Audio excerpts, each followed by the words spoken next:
Peace, greetings, beautiful humans. My name is Jana. Welcome to the Love and Liberation Lab. I'm a pro-Black humanitarian, a racial and health equity strategist, transformation coach, facilitator, and lifelong learner. And that's only a few of the things about me.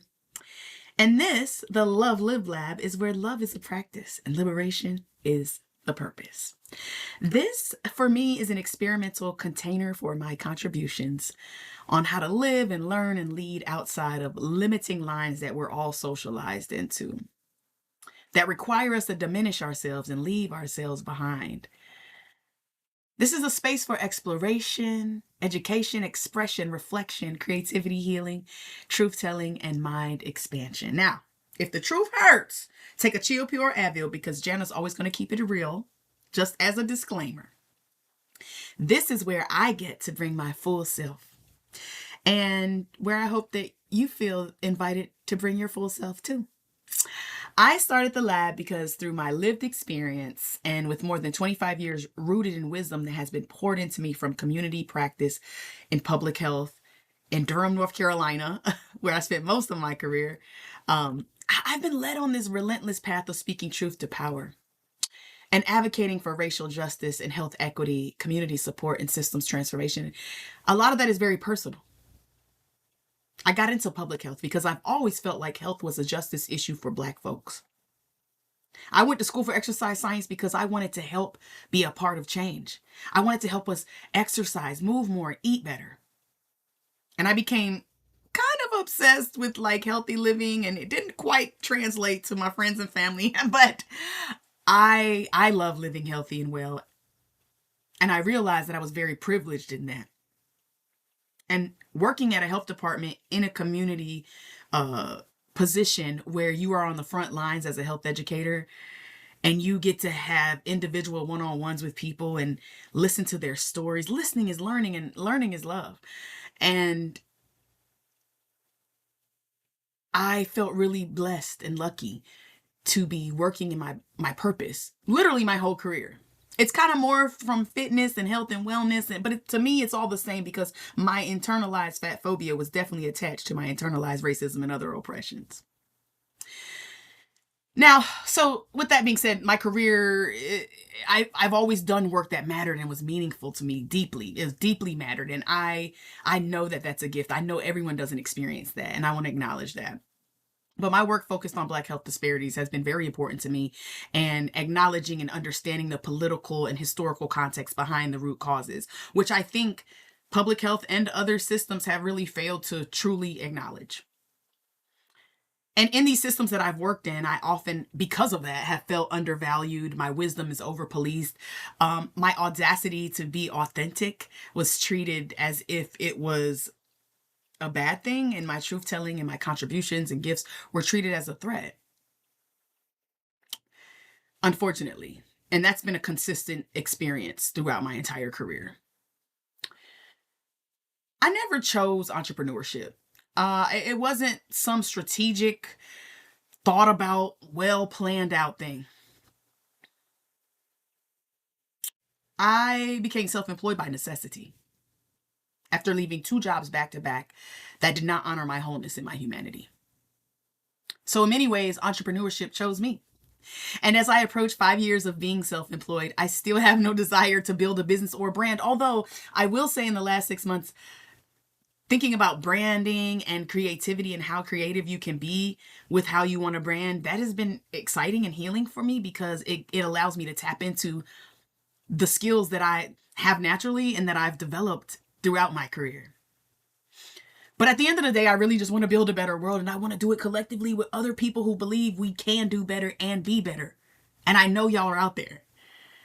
Now, again, like I just said, I left 2 jobs back to back that did not honor my wholeness and humanity. So in the last decade of my life and career have been very interesting, up and down roller coaster. I want to refund on my 40s, mainline. But between that and recently watching equity and disparities work becoming increasingly attacked, underfunded, destabilized, I realized that I was being called to do something different, build something different that was already inside of me, living inside of me, but I had to let it out.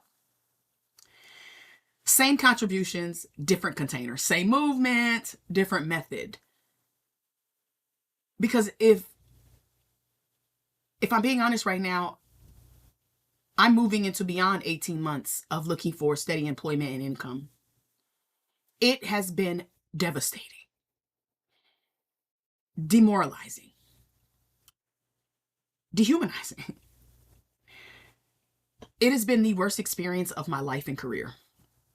All of a sudden, I just felt like I lost everything I've worked my whole life for, and no one's going to hire me. And I go through periods of stress and depression, and it's just always there when I wake up.